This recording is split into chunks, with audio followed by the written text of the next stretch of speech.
Munene wa Miao wa Nthi ya Kenya Dorcas Oduor Niwakulya Mivia ya Kiusesei Kuatiiya Miao ila Yailite Kuukitana na Syiko sya Umamai Ungendili na Syiko sya Uvungulu wa Muuo Nthini wa Mivaka ya Kenya Nthi Ingi hainene akaunti ya Mombasa kabinani kalau kunena na ikomano ya twaisya mama kwani maene Nthi kuma Nthi kivathukanyo ni wathingilila vata wa kwithwa na ngwatanio Kuukitana na Syiko ila itonya utuma vatethwa na Muuo kwinthi sya Afrika ya umiloni wasua na ke director wa twaisya wa makwani ma mwene Nthi va Nthi ya Kenya Nigonga Niwakulya Mivia ya Useseei na Miao ilembetani ya Afrika ya umiloni wasua kuthukuma memwambani kana Kuukitana na Syiko sya Uvungulu wa Muuo na muno Mivakani.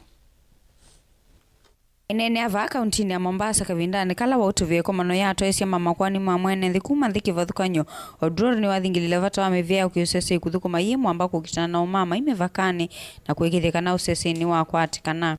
Millions of illicit financial flows transcend borders and greatly impact on the ability of countries to raise the finances needed for investment and development, and I dare to say sustainable development.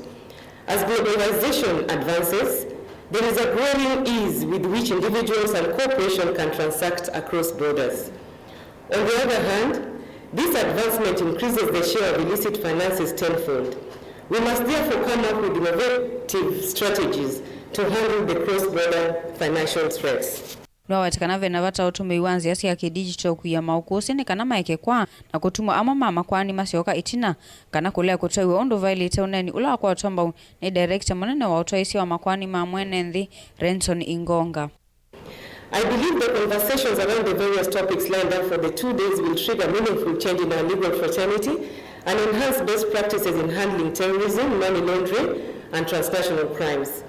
I'm serious that you will develop innovative cooperation approaches which will establish a continuing dialogue on a domestic, regional, and international level. Let us leverage on such approaches. As an office or as a country, we are leveraging a lot on technology, and we have improved our systems and able to interact with the international community for us to be able to get that kind of evidence whenever we require. Ikomana yeye vanete kunena nesya wangangania ilovia Umamai na Umamai wa ilovia vala Ingonga wawetekana vena vata wa Mivia Nthi ilembetani ya Afrika ya umiloni wasua na Nthi Ingi kuthukuma memu ambako Kuukitana na Syiko ikati wa Mivaka.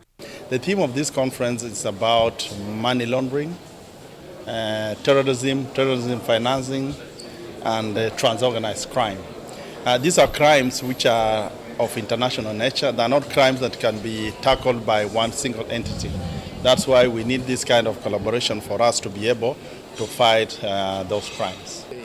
From our experience, I can say that any society, any government, first they must have security and stability. If in society there is encountered no stability, no security, we can't speak about development, about economic success, about financial success, about touristic activity.